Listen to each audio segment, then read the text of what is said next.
aquellos que han estado siguiendo el Sínodo de Obispos probablemente han notado que hay que entre las tantas cosas, entre tanto material que ha ofrecido la página oficial del Sínodo de los Obispos, que es Synod con Y, ¿no? O con Y, synod.ba, en la página oficial hay muchísimo material, infografías de cómo va a ser el proceso del sínodo, cómo han sido las distintas etapas, etc. Y hay un glosario de términos, donde aquí se explica qué cosa significa sínodo, qué significa camino sinodal, qué cosa significa consenso, etc., ¿no? Y algunas de esas definiciones son un poquito problemáticas porque las palabras tienen un sentido y tienen un enorme poder.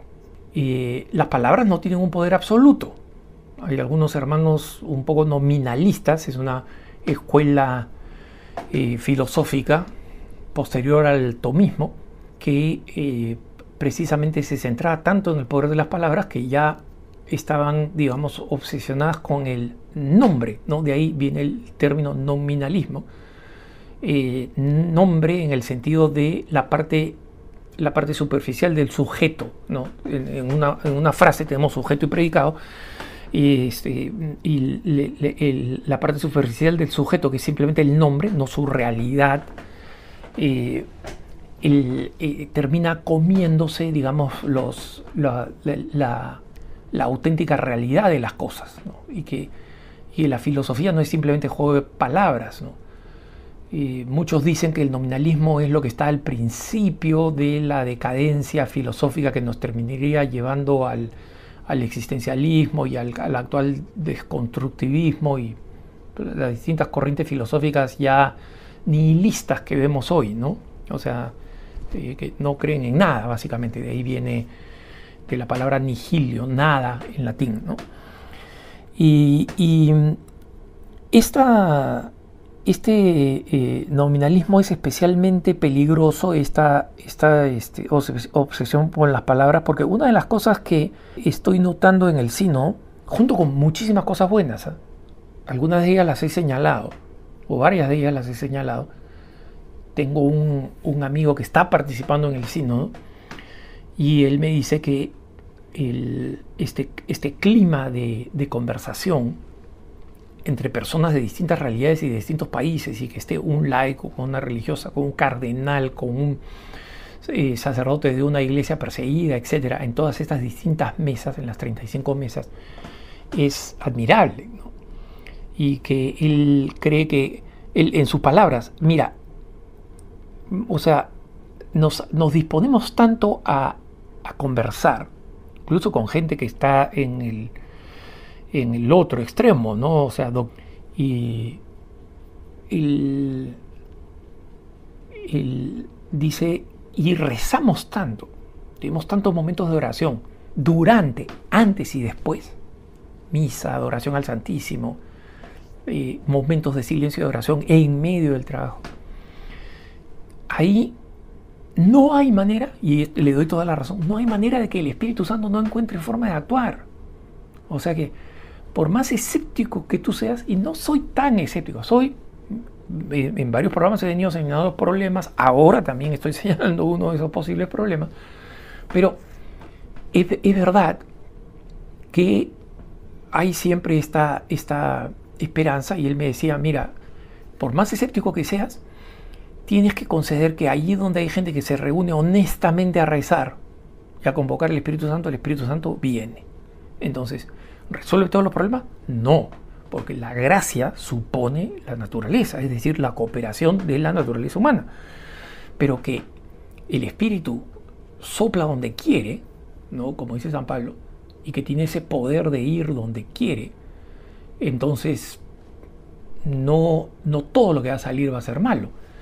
Pero en estas entrevistas, volviendo a lo que les decía, que son lo que nosotros vemos, los periodistas, a partir del ayuno informativo que ha pedido el Papa, no sabemos exactamente lo que está pasando adentro. Sabemos muy poco. Sabemos solamente los movimientos. Hoy día hubo círculos menores, mañana va a haber congregación general, de ahí vamos a pasar al siguiente tema, y cuando se inaugura un nuevo tema, ahí sí, cuando se dirigen conferencias, Ahí es la única ocasión en que nos dan las conferencias, nos dan los nombres de esos conferencistas, ¿no? Y algunas personas que dan testimonio, o sea que es una conferencia más chiquita, es básicamente otra conferencia, ¿no? Y entonces no sabemos muy bien lo que está pasando adentro, pero en la sala de prensa, todos los días, de lunes a sábado, con algunas excepciones que suspenden la conferencia de prensa, nos traen a 3 miembros del SINO para que den un testimonio en el que nos hablan del testimonio de su propia vida o de lo que piensan en general, pero donde no pueden contar nada de lo que está pasando en el SINO. Entonces, varios de estos participantes, por ejemplo, 2 religiosas latinoamericanas, en 2 distintos momentos las trajeron, digamos, a la sala de prensa, vienen con un discurso preparado, ¿no? Como si los periodistas necesitáramos escuchar un discurso. Entonces se mandan el discurso preparado y terminan diciendo muchas gracias. Y supongo que la desconcertará que nadie aplaude, porque no estamos ahí para recibir una conferencia, sino para hacer preguntas. Pero claro, o sea, la mayoría de los periodistas somos católicos, entonces simplemente tenemos pues la gracia, ¿no? Tenemos el respeto de decir, bueno, quieren mandarse su rollo, que se mande su rollo, ¿no? Y algunos de estos sí son realmente importantes, conmovedores, pero muchos de ellos son los que un obispo, al que respeto mucho, que está también en el SINO, ha descrito como un tsunami de clichés. Esta me parece una descripción muy buena, y la repito, un tsunami, o sea, esas olas gigantescas que se producen después de un terremoto, que son las que producen un maremoto, unas olas gigantes de clichés. ¿Y qué cosas son clichés? Es básicamente un término francés que significa frases preparadas, ¿no? El sino de la sinodalidad. Queremos ser una iglesia en salida. Todas estas son frases importantes, ¿eh? Pero ya todo el mundo las repite y ya nadie sabe qué significa exactamente o qué cosas están queriendo decir. Entonces ya se vuelven cliché. Y el cliché significa, es el nombre que tiene en francés una de esas plantillas cuando los periódicos se imprimían con rotativas de prensa, y entonces se necesitaban linotipistas, los que básicamente armaban todas las letras, todas las palabras, y las ponían en plomo para que ese tambor pues imprimiera los periódicos, ¿no? Con tinta y papel. Entonces ellos ya sabían cuáles iban a ser las frases que los columnistas iban a utilizar, ¿no?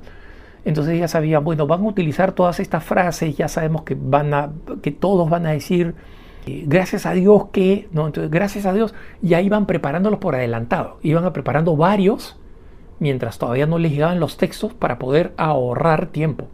Entonces esas plaquitas prehechas se llamaban clichés, y de ahí viene el término de, o sea, ese es un cliché, ¿no? Ya es una palabrita o una frase que ya no tiene contexto, o sea, en cualquier situación se puede tirar, ¿no? Entonces es un tsunami de clichés, y eso es, en el mejor de los casos, es aburrido, un poco irritante, ¿no?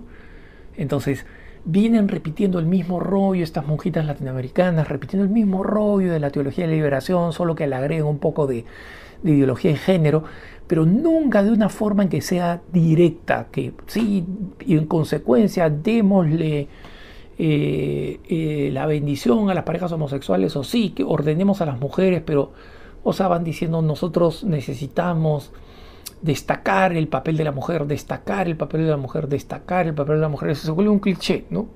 Entonces alguien utiliza ese cliché, destacar el papel de la mujer, de una forma radical y renovada en la iglesia. O sea, radical tiene que ser extremadamente distinto a lo que pasa hoy. Novedosa, innovadora. Cuando usan ese término están queriendo decir algo que sea nuevo y que si a alguien le choca, mala suerte, porque así son las cosas nuevas, pues. Entonces básicamente están haciendo un pitch, ¿no? Un lanzamiento para el sacerdocio femenino, solo que no lo mencionan con nombre. Y ese es el problema cuando nos inunda un tsunami de clichés. Entonces, todo esto lo digo con un sano escepticismo de por qué está bien que quienes se hacen preguntas sobre la validez del sínodo, no digo en el sentido canónico, porque el Papa tiene la potestad para convocar un sínodo y el Papa está presidiendo este sínodo. Este es un sínodo 100% legítimo, no hay nada que hacer, pero que cuestionen la validez en el sentido de que esto vale la pena el esfuerzo, vale la pena la inversión, vale la pena la inversión económica de lo que significa sobre todo el nuevo sistema que requiere tanta tecnología, tantas cámaras, tantas pantallas en las distintas mesas, o sea, digamos, hay un equipo permanente de resolución de problemas con las computadoras, con las pantallas de televisión en cada una de las mesitas, ¿no? Con el sistema de sonido, porque la infraestructura es una infraestructura enorme. Entonces, ahí es donde justamente uno se pregunta, pues, ¿vale la pena el esfuerzo de esto?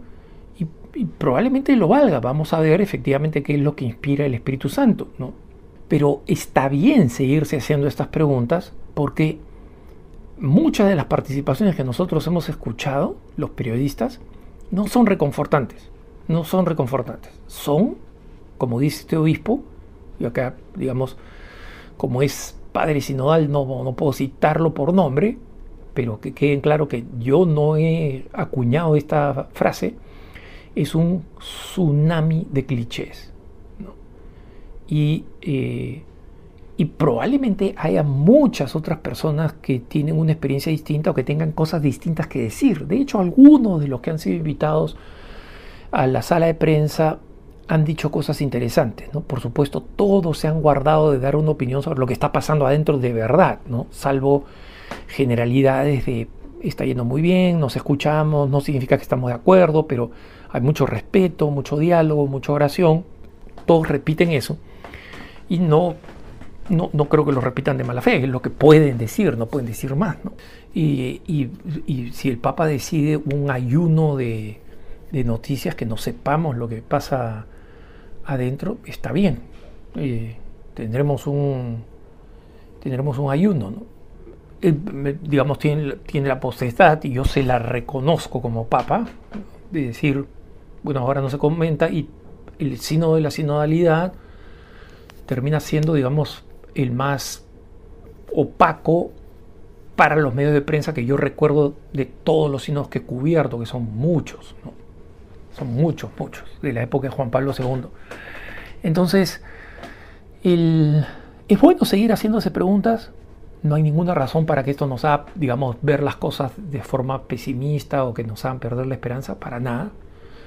Pero, digamos, con todas las cosas buenas que nos están diciendo que están pasando al interior del sínodo de forma muy genérica, también quiero notar lo que estoy viendo, y creo que en algún momento vamos a tener que hacer una depuración de eso, ¿no? Porque creo que se ha metido mucho en el lenguaje eclesiástico de repetir clichés, básicamente para quedar bien, para estar en sintonía con todo el mundo que está hablando, pero negándose a decir cosas realmente nuevas o cosas realmente contracorriente, no en el sentido de la pelea, sino en el sentido de ser auténticamente contra el mundo, profundamente cristianas y edificantes, ¿no?